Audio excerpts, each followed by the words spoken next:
Vamos al capítulo 3, del versículo 18 al 25, del 18 al 20, versículos 18 al 25 del capítulo 3. Ahí Pablo toca el asunto sobre la familia del nuevo creyente, o sea, cómo es que Dios da instrucciones para vivir en familia los que somos hijos de Dios. Se puede dar el caso, obviamente, de que algunos aquí, la esposa o el esposo no sea cristiano, pero bueno, está bien que lo sepan para cuando se conviertan, ¿ok? Entonces vamos a leer aquí cómo Pablo toca esto acerca de la familia. Dice en el versículo 18, Colosenses 3:18, casadas, estad sujetas a vuestros maridos como conviene en el Señor. Dice el 19, maridos, amad a vuestras mujeres y no seáis ásperos con ellas. Fíjate, la primera instrucción es para la mujer. ¿Por qué? ¿Quién fue engañada? La mujer tiene esa debilidad, es más fácil. Le habla de sujeción. ¿Por qué le habla de sujeción? Y al hombre le habla de amar. Porque el problema de Eva fue que no se sujetó. O sea, se salió empezó a hablar allí con la serpiente y no le dijo a Adán. O sea, no lo reconoció como la cabeza del hogar. Y hizo su rollo y empezó a dialogar con la serpiente. Y dice Pablo que la mujer fue la que fue seducida. El hombre pecó deliberadamente porque ella le ofreció. Y él pecó deliberadamente y la mujer no, a la mujer la engañaron. Y porque esa es una debilidad que tiene la mujer, ¿sí? Cuando una mujer está bajo sujeción, funciona de maravilla. Así la diseñó Dios. Ese es el diseño de Dios, no porque sea menos la mujer, así lo diseñó Dios. Y esto no les gusta a las mujeres, y menos a las de hoy, ¿verdad? Pero aquí está hablando de las mujeres cristianas, ¿sí? Entonces fíjate cómo dice, estad sujetas a vuestros maridos como conviene en el Señor. O sea, significa conforme a Dios ha hecho el diseño. Eso es lo conveniente para la mujer, está más protegida. Si hay alguna mujer aquí casada, no haga ningún negocio, no compre nada, no se involucre con alguien así en algún negocio si no le platica al marido. Platícale siempre. ¿Ah? ¿Por qué? ¿Y qué cuando, por ejemplo, es viuda? Bueno, puede ser con el papá, en el caso de los cristianos, con algún pastor, alguno de los pastores, pedir el consejo. Pues es bueno que la mujer esté sujeta. Y luego fíjense en el versículo 19, dice, maridos, amad a vuestras mujeres. Y allí el mandamiento es diferente. ¿Por qué amar a la mujer? ¿Se acuerdan que dice Pablo a los Efesios que amó a la iglesia y se entregó a sí mismo por ella? Maridos, amad a vuestras mujeres, así como Cristo amó a la iglesia, Efesios capítulo 5. Y se entregó a sí mismo por ella. O sea, aquí es diferente porque los hombres tendemos a ser descuidados. ¿Verdad que sí, señoras? Ya ven, señores. Entonces, no somos como muy cuidadosos, ¿sí? Entonces, y la mujer necesita sentirse que la ama el esposo. Necesita ser detallista, necesita decírselo. Y no seas de esos hombres así, pues hasta mal educados, ¿verdad? Pues ya sabes que te quiere, ya déjate de tus payasadas y las ofenden. Fíjate lo que dice después, no seáis ásperos con ellas.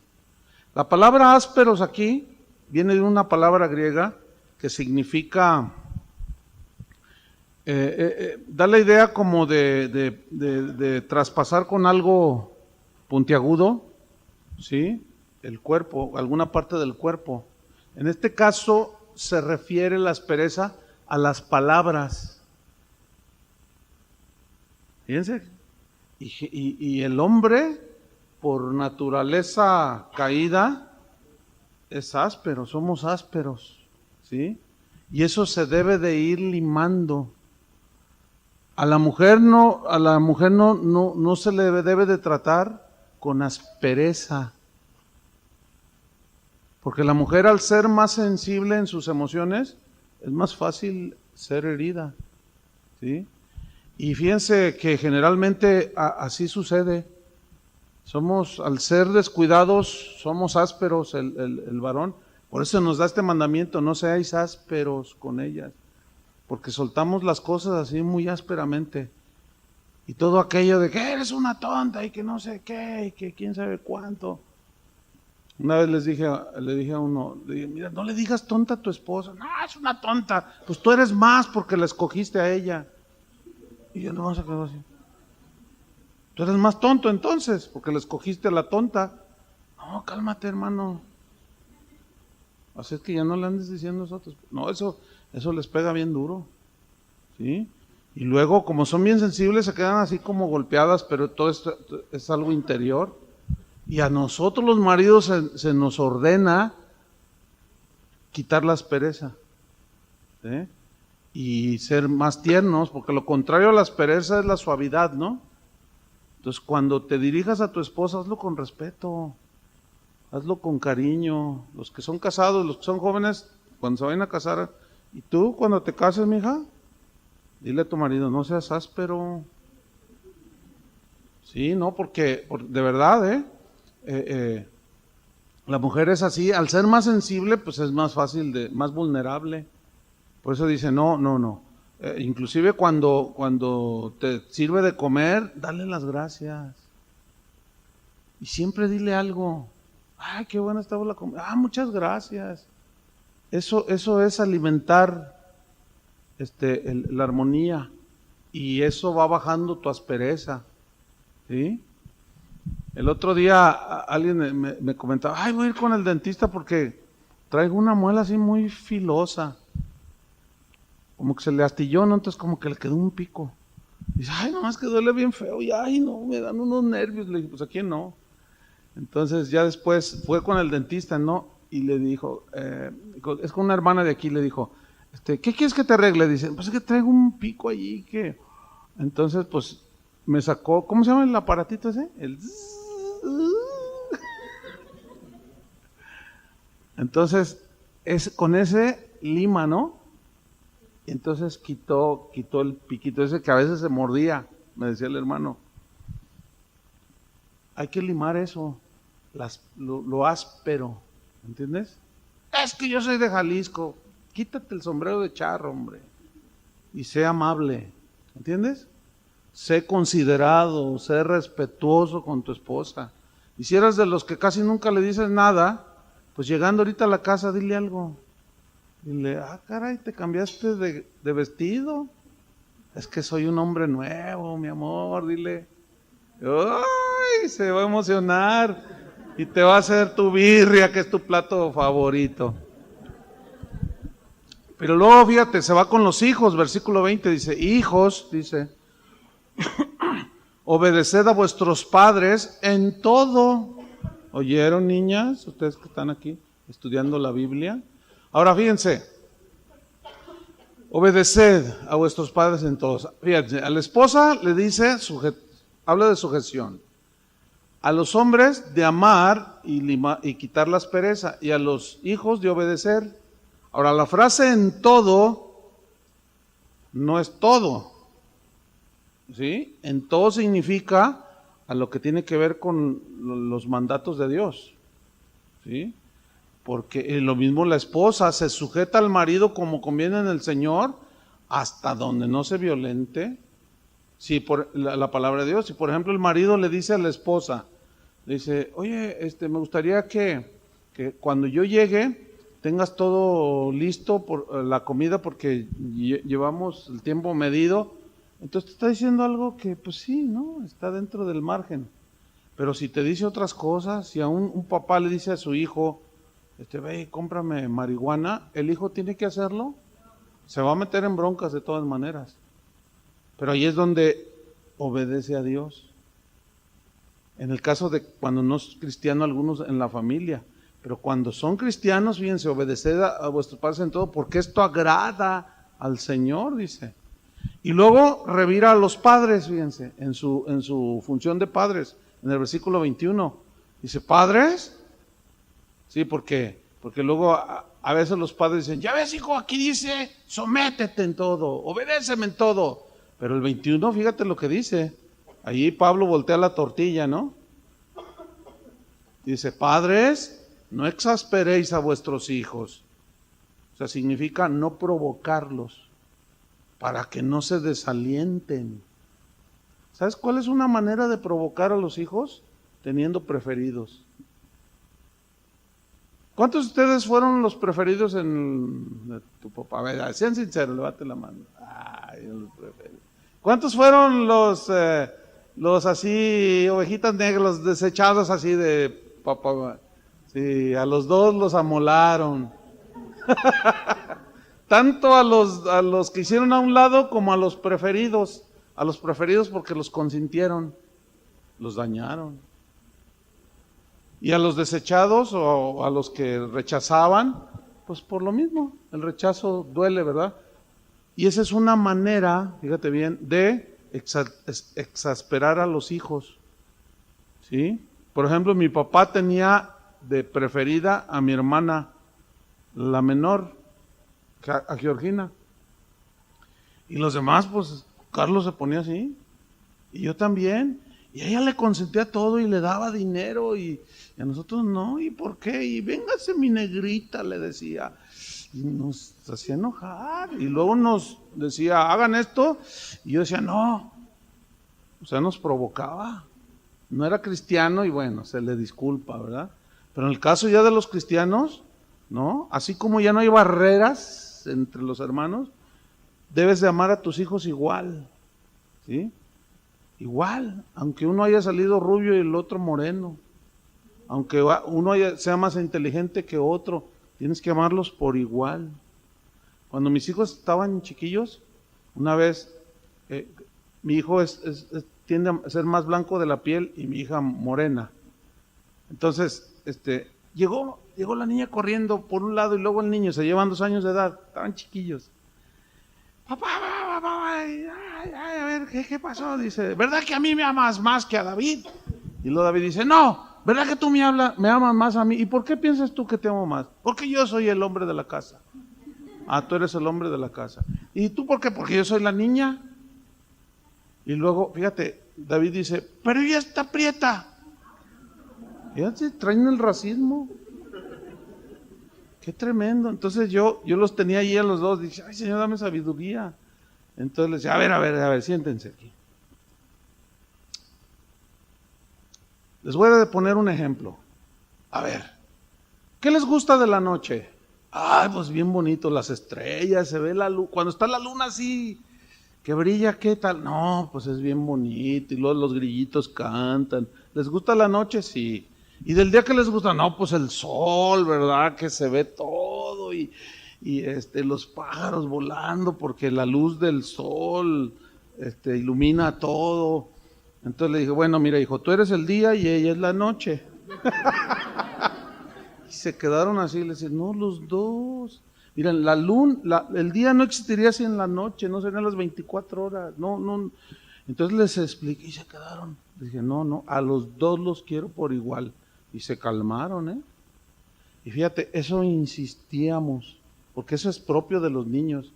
Bueno, ahorita ya son jóvenes y no tienen ellos lo que yo sí tuve, fíjense, con mi hermana.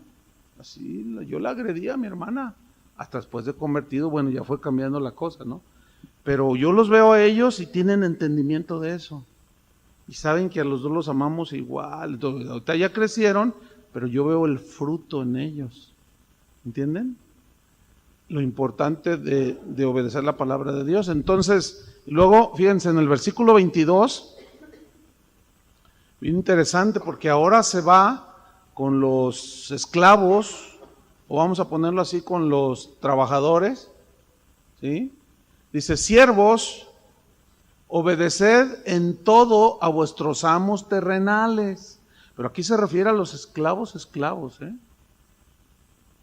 Ahora fíjate, obedeced en todo, significa en todo aquello que está dentro de las funciones que en aquel tiempo la esclavitud estaba vigente, ¿sí? Obedezcan, dicen, todos vuestros amos terrenales. Y luego fíjate, dice algo bien interesante, no sirviendo al ojo, como los que quieren agradar a los hombres, sino con corazón sincero, temiendo a Dios. Todo lo que hagáis, dice, hacerlo de corazón como para el Señor y no para los hombres, sabiendo que del Señor recibiréis la recompensa de la herencia, porque a Cristo el Señor servís. Mas el que hace injusticia o se rebela, es sedicioso, qué sé yo, recibirá la injusticia que hiciere, porque no hay acepción de personas. Entonces, si tú eres un trabajador, estás sometido a un amo terrenal, tienes que obedecer en todo lo que tiene que ver en el ámbito del trabajo. Pero si ya tu jefe te dice, como el otro día recibí un correo de alguien, pastor, dice, fíjese que tuve un problema en mi trabajo porque yo soy el contador de una empresa grande. Dice, soy el contralor y yo manejo los recursos y los libros y todo. Dice, pero el gerente general, que no es el dueño, me dijo que hiciera una tranza. Pero él es mi jefe y que le moviera allí para, usted sabe, ¿no? Llevar un beneficio. Dice, entonces yo le dije que no. Entonces me metí en problemas porque me está inventando un montón de mentiras. Le dije, mira, tú no te preocupes, tú hiciste lo justo, ¿sí? Si te corren, Dios te va a dar un trabajo, no te preocupes. Y parece que efectivamente lo corrió, fíjate. Y le dije, mira, tienes una opción, ir con los dueños y decirles, se vale también, porque si tú fueras dueño te gustaría saber, ¿verdad que sí? Pues eso es lo justo. Entonces la injusticia fue del otro. Por eso dicen el Señor, igual. Todo lo que si te digan, oye, no llegues tarde, no llegues tarde. Si te dicen, quiero que hagas este trabajo, hazlo, si es lo que es de tu competencia, hazlo, sométete. Y luego dice en el capítulo 4, versículo 1, ahora se vuelve a los amos. Primero son los esclavos y luego se vuelve a los amos. Pero esclavos cristianos, trabajadores cristianos y luego amos cristianos, dueños cristianos.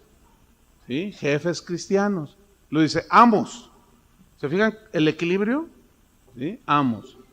Haced lo que es justo y recto con vuestros siervos.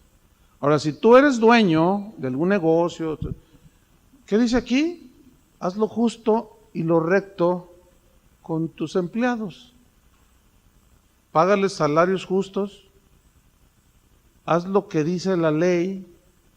Fíjense, aquí había un hermano que tenía un negocio próspero, después lo vendió, pero yo le dije, oye, no sé por qué salió el asunto, le dije, ¿qué son tus empleados?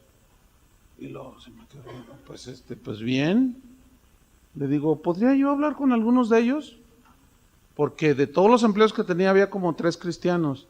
Dice, no, pero ¿por qué? ¿Qué te dijeron o qué? Le digo, es que mira, le digo, como tenía confianza, le digo, es que he notado que eres medio áspero, medio mandón, así. No, tampoco, ¿entienden? Tampoco son personas y se les habla por favor también. Ay, no, mira, entonces yo le enseñaba. Entonces le dije, ¿tus salarios son justos? No, pues ya ves cómo está el mercado. No. ¿Tus salarios son justos? Dice, no, bueno, pues entonces ya le dije, a ver, por ejemplo, ¿cuánto gana el que está en tal máquina? Y dice, no, bueno, pues tú sabes, ¿no? ¿Cómo está el mercado? No, yo no te estoy preguntando eso. Estoy preguntando si te estás pagando salarios justos, porque yo veo que te va bien en el negocio, ¿eh? Has comprado casas, departamento, traes tu Suburban del año, te vas de vacaciones a Estados Unidos, te vas a Cancún, o sea, se ve que tus trabajadores están trabajando bien y entonces dicen, no, bueno, pues, y me dijo, yo le dije, ¿sabes?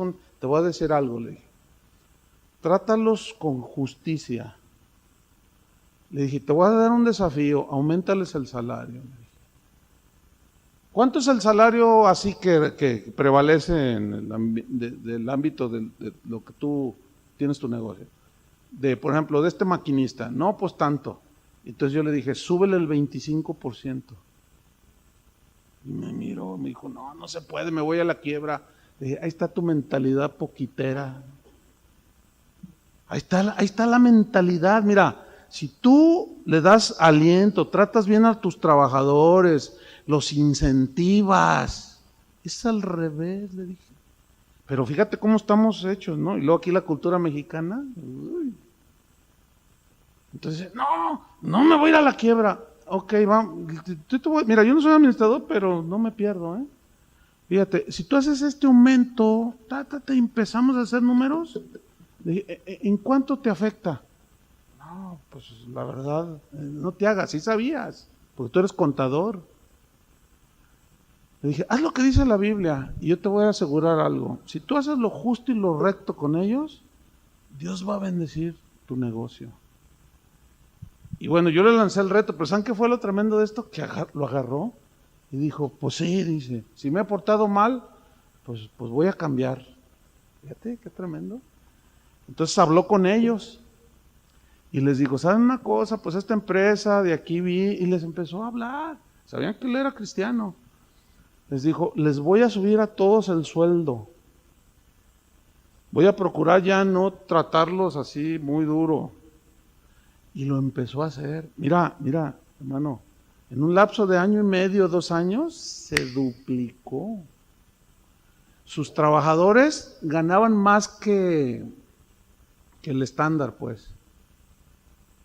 Entonces yo le dije, ¿qué pasó? Dice, mira, de veras, están motivados, le echan ganas, se sienten bien tratados y obviamente producen, y sus beneficiados son la familia. ¿Por qué? Y este es el propósito de estos mandamientos, para que la familia funcione, los hijos, la esposa, el papá, los empleados, los amos. Un día uno de sus trabajadores me dice, oye, y luego para colmo cristiano, que también venía aquí, dijo, pues yo quiero más aumento. Le dice, pues sí, al principio, no lo quiero ahorita, pero así grosero, ¿eh? Entonces dice, porque mira, dice, pues sí, la producción se fue al doble, dice, y tú te estás haciendo muy rico. Y le dice, oye, pero espérame, yo soy el dueño. Total, se le puso al brinco, fíjate. Entonces me dijo, oye, fulano de tal, y yo lo conocía, ¿no? En la iglesia. Pues me está diciendo esto y me amenazó de renunciar. Le digo, agárrale la renuncia, agárrasela. Entonces me hace así, parecía como que yo me estaba contradiciendo, ¿no? Y déjalo que se vaya y que vea, que busque. Te aseguro que en una semana va a estar de regreso. Entonces, oye, pues no te puedo aumentar, pues me voy, nadie valora mi trabajo, que quién sabe qué, que usted, le voy a decir al pastor, usted es un abusador. Pues ve y dile. Ni sabía que yo le había dicho que se pusiera las pilas. Entonces, se va a buscar trabajo. No, hombre, a los 4 días regresó. Oiga, pido perdón, ¿me puede reintegrar en el puesto? Y sí, todavía está vacante. Sí, está bien. Oye, ¿qué te hizo volver? No, dice, es que no pagan bien. No, la verdad es que estamos re bien.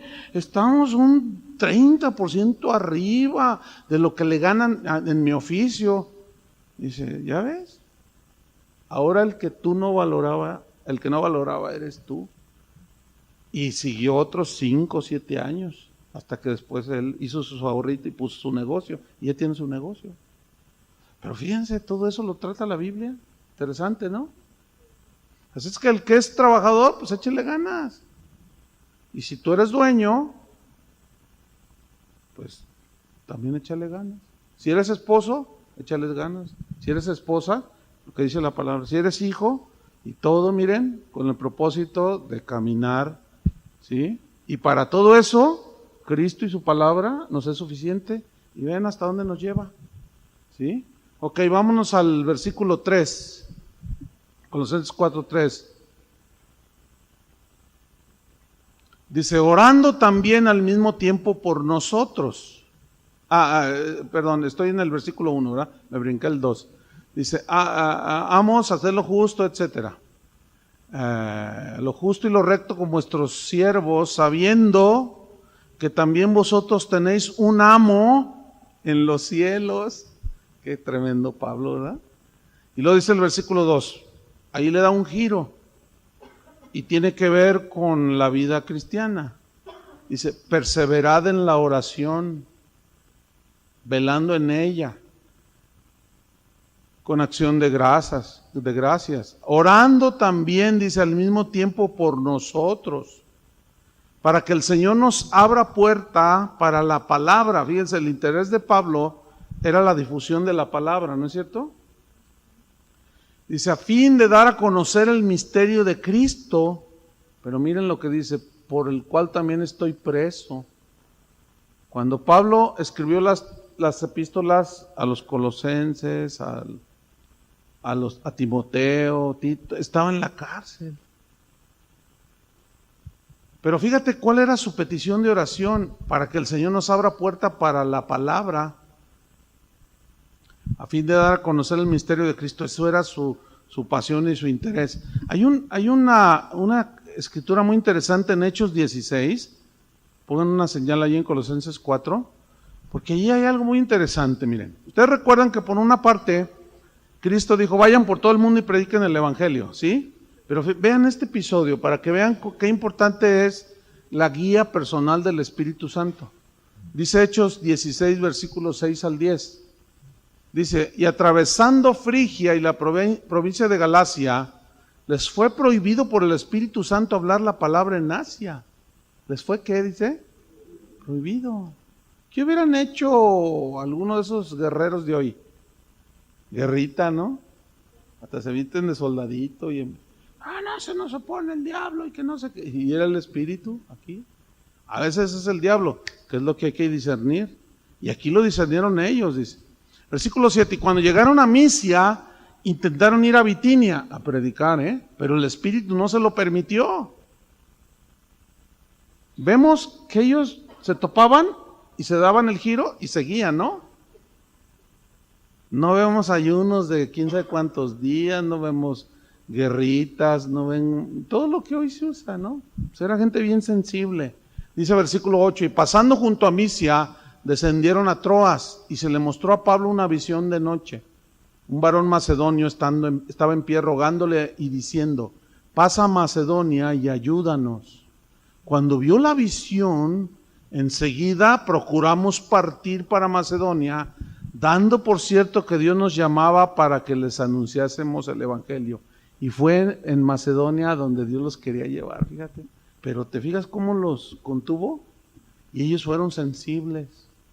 Y eso es un pasaje que pocas veces, yo, de hecho, nunca he oído una predicación sobre esto. Pero es bien tremendo este pasaje. Porque vemos la sensibilidad que tenían para ser dirigidos por el Espíritu Santo. Por eso él oraba para que se nos abriera puerta para la palabra. Pero él también sabía que a veces el Señor frenaba. En otra parte, en Tesalonicenses dice que Satanás nos estorbó en la predicación, pero él supo, ¿entienden? Discernía. Entonces, abrir puerta para la predicación de la palabra. Versículo 4, Colosenses 4:4. Entonces está pidiendo oración, que el Señor nos abra puertas para predicación de la palabra. Pedía oración por él, versículo 4, para que lo manifieste, o sea, el misterio, la predicación, como debo hablar. O sea, en otras palabras, que cuando yo hable, decía Pablo, oren por mí para que cuando yo hable, la gente pueda entender. ¿Sí? Que yo les manifieste, les revele el misterio del Evangelio, que se los hable como debo hablar. ¿Y cómo debe de hablar un mensajero de Dios? Un predicador, con la verdad del Evangelio, sin diluirla. ¿Sí?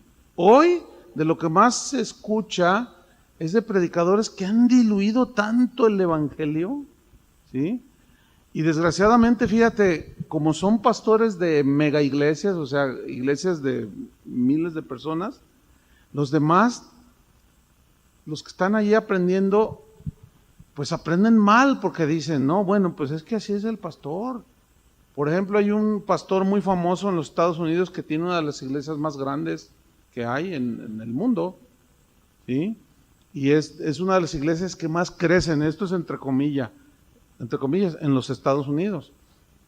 Pero él predica un evangelio, pero super light, así, no, pero totalmente diluido, rebajado. En nada se parece al evangelio que predicaba Pablo. Sin embargo, dice que su iglesia es cristiana.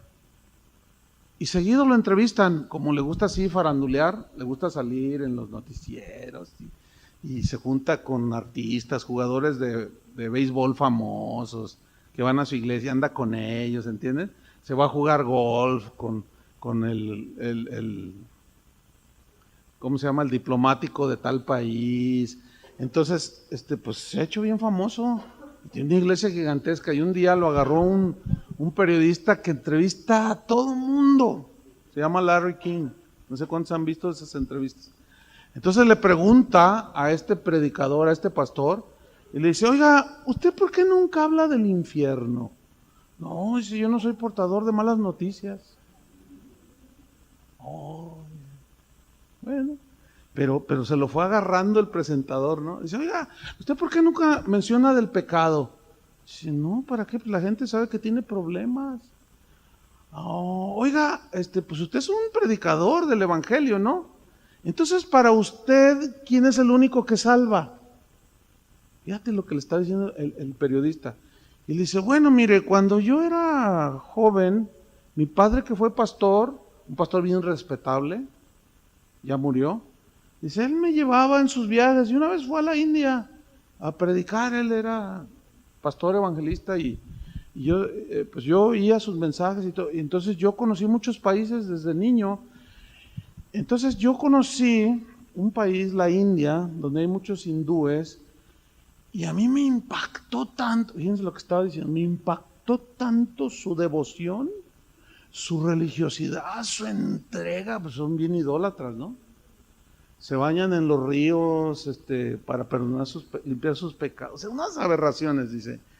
Y yo pues he llegado a la conclusión de que sin duda a esa gente Dios le va a tomar en cuenta esa fe. Y cuando yo vi esa entrevista, yo dije, no puede ser lo que está diciendo. Entonces le dice el entrevistador, oiga, a ver, espérame, es que usted es un pastor cristiano y su Biblia dice que hay un solo camino. ¿Quién es ese camino? Dice, bueno, pues Jesús, pero sin duda Dios va a tener misericordia de esa gente, le va a tomar en cuenta su devoción. ¿Qué es eso? Fíjate, Pablo oraba para que Dios le abriera puertas, para hablar como debo de hablar, decía, para que les explique los misterios del evangelio como son. Si Pablo lo escuchara hablar y a predicar a ese predicador, se moriría de vergüenza. Y sin duda iría como fue delante de Pedro y lo reprendería en frente de todos. Bueno, esos son muchos predicadores de hoy. Están diluyendo la palabra bien tremenda. Volvamos a Colosenses 4:4. Para que lo manifieste, dice, como debo de hablar, sin diluir, sin engaños, sin estrategias humanas. Y luego comienza en el versículo 5 a dar instrucciones sobre el andar del nuevo cristiano, ¿sí? Del cristiano. Dice en el versículo 5, andad sabiamente, dice, para con los de afuera. Fíjate aquí, si tú notas, el capítulo 3 en adelante está hablando a los de acá adentro, ¿no? Y su trato con los de aquí adentro, mansedumbre, humildad, y luego la familia cristiana adentro. Pero aquí está hablando en relación con los de afuera, ¿lo ven? Andad sabiamente para con los de afuera, o sea, significa con prudencia, con tacto. Redimiendo el tiempo, significa aprovechando cada momento, pero para dar testimonio de Cristo. ¿Sí? Eso significa. Fíjate, el versículo 5 en la versión en lenguaje sencillo, mira cómo dice Colosenses 4:5, dice: usen su inteligencia espiritual para saber cómo deben tratar a los que no confían en Cristo. Aprovechen bien cada oportunidad que tengan. Y luego dice el versículo 6, Colosenses 4:6, sea vuestra palabra, o sea, delante de los incrédulos, sea vuestra palabra siempre con gracia, o sea, atinada. Lo dice, sazonada con sal. ¿Qué significa sazonada con sal? ¿Que vas a estar hablando y vas a estar echándole sal? No, lo que pasa es que habla del hablar, no palabras corruptas. ¿Sí? ¿Y por qué dice sazonadas con sal? Porque la sal tiene el poder de preservar los alimentos, retarda pues su descomposición. Y en los tiempos bíblicos a los soldados romanos les pagaban su salario, una parte con dinero, monedas, y otra les daban un saco de sal. Fíjense, y de ahí viene la palabra salario. Bueno, ¿por qué? Porque la sal tiene la cualidad de conservación.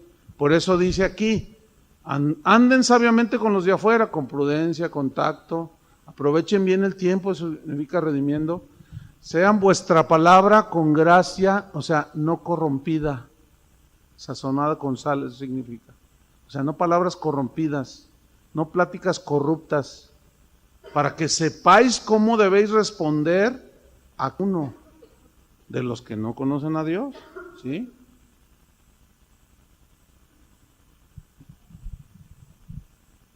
En la versión en lenguaje sencillo en el versículo 6, se lee así: hablen siempre de cosas buenas, o sea, delante de los incrédulos. No se mezclen en su tema, ¿sí? No se dejen arrastrar. Y díganlas de manera agradable. Y piensen bien cómo hay que contestar a cada uno, ¿sí?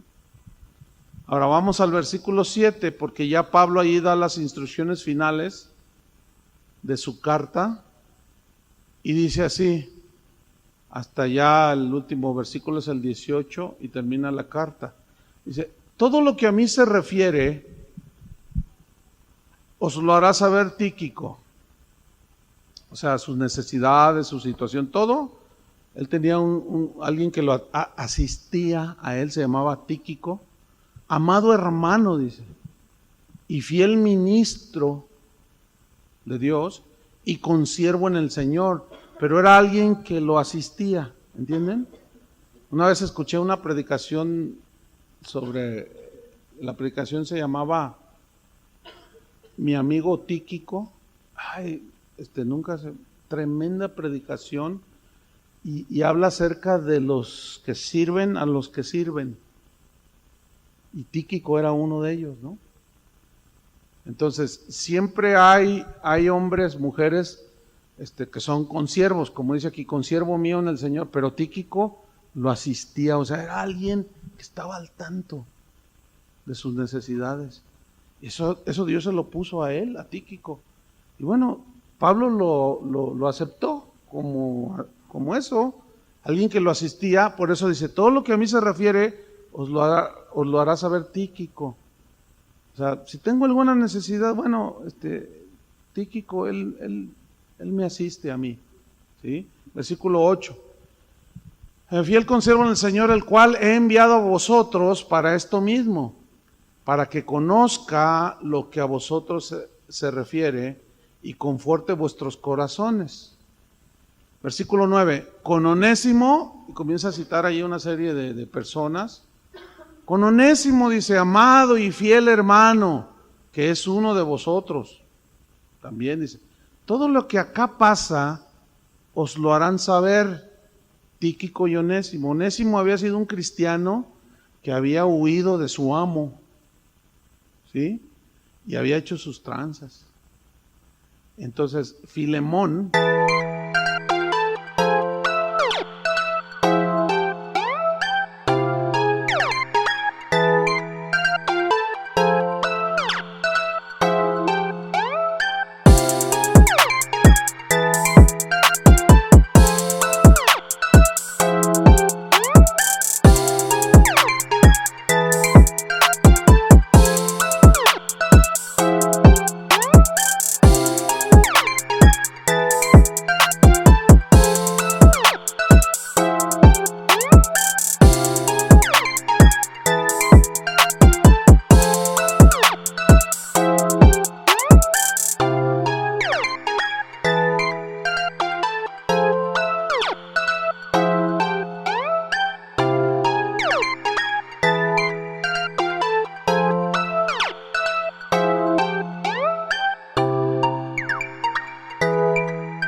era su amo terrenal y lo transó y salió huyendo.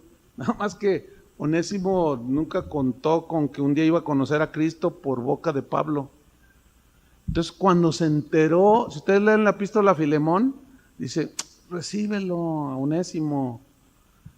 Pues ya cuando se convierte, sin duda, se enteró Onésimo, como decía, híjole, pues es amigo de Filemón, el que yo trancé, el que yo le... Entonces pues, le contó a Pablo. Y ahí en la epístola a Filemón le dice, recíbelo, mira, él se ha convertido, perdónale, y está tremenda esa carta.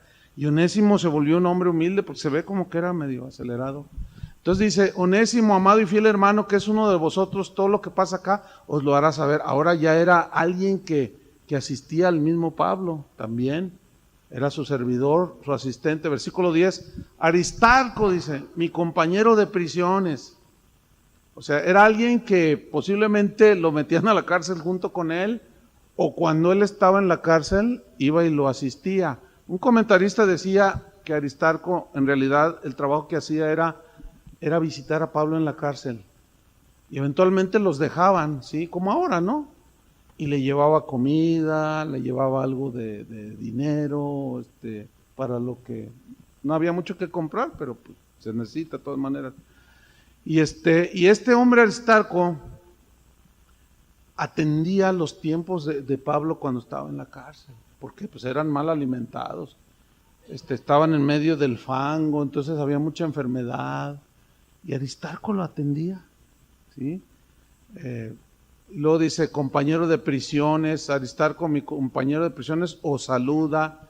Marcos, el sobrino de Bernabé, acerca del cual habéis recibido mandamientos, si fuere a vosotros, recibirle. Fíjense, en el libro de los Hechos pasó algo con Marcos. Dice que Bernabé quiso llevar a Marcos y Pablo dijo, no, ese no, porque ese se echó para atrás. Estaba joven, Marcos, que es el escritor del Evangelio.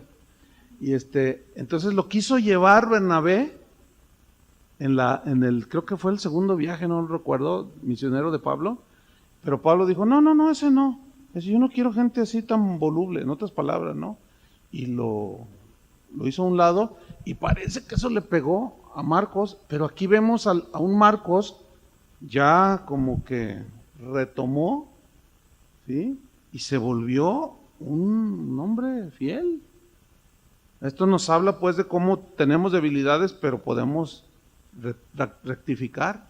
Entonces dice, si fuera a vosotros, recíbanlo. Y luego miren el versículo 11.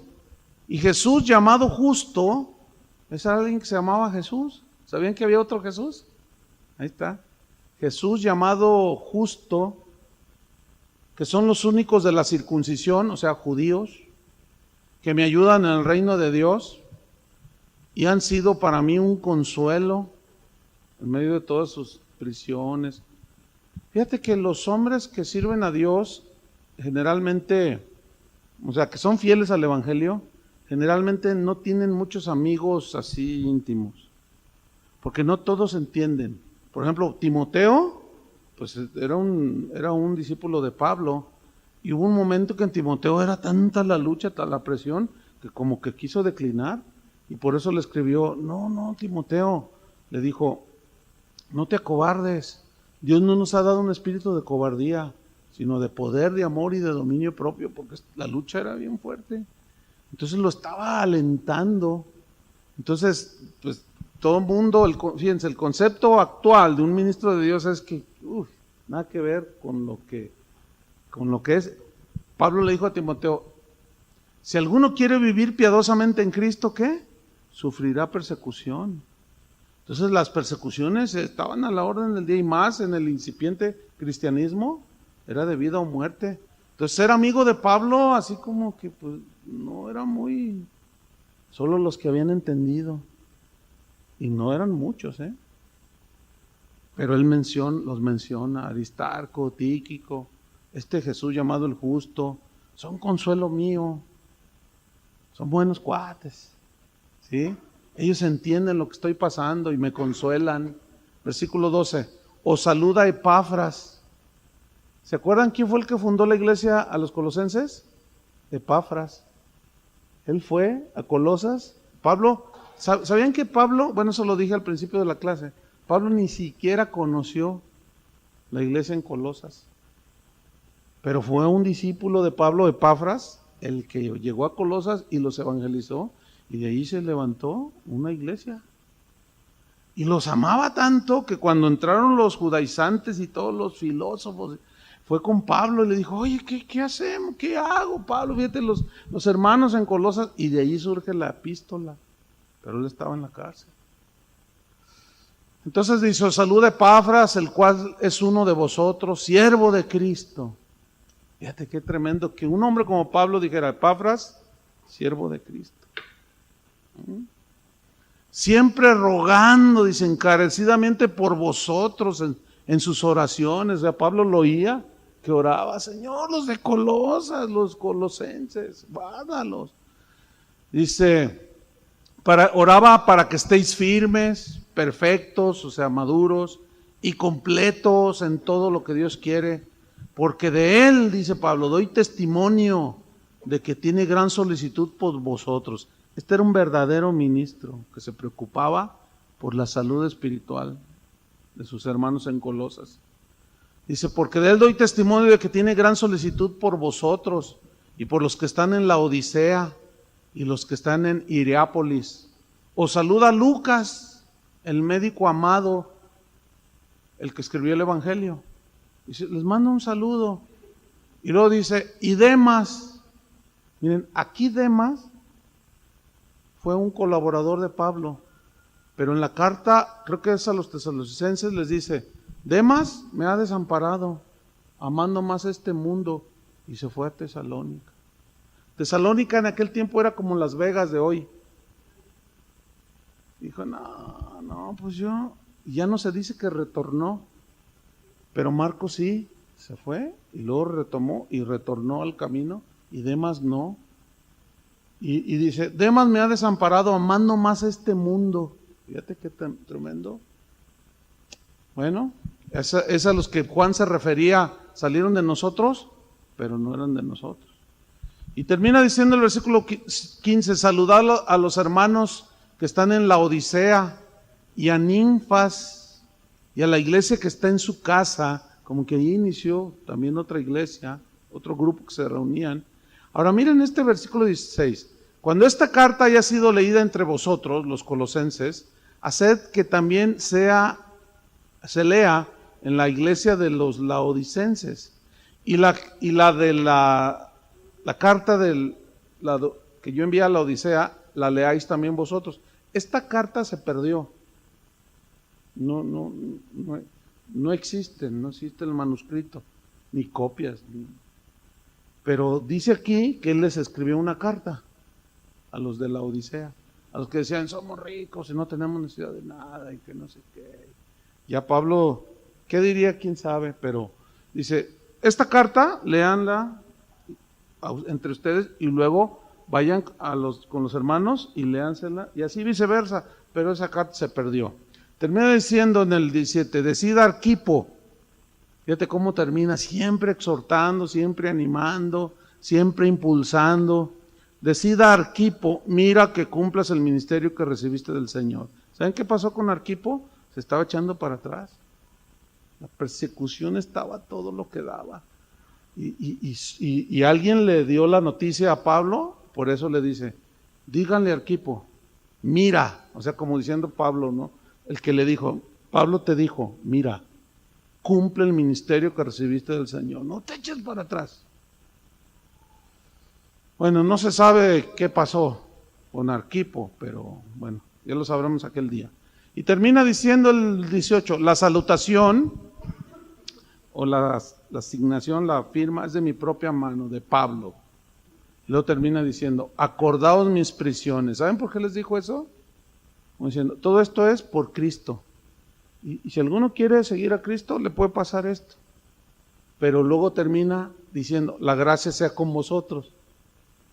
Que eso fue lo que, ¿se acuerdan cuando Dios le dijo, bástate mi gracia? En esa debilidad.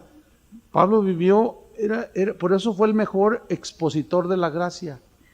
Porque la vivió. Cuando estaba en la cárcel, experimentaba la gracia de una manera extraordinaria. Para aguantar, para soportar, para, aún estando en la cárcel, seguir exhortando, seguir aconsejando. No estaba en la depre acá. No, está, qué tremendo hombre. Pero todo esto lo puede hacer solo el Señor por su gracia. Y Él lo había escogido. Entonces, lo que Dios te dé o te vaya a dar, termínalo. Hasta el día de Jesucristo. Amén. Termina diciendo, así sea. Y así se despidió de los colosenses. Vamos a orar. Pero antes de orar,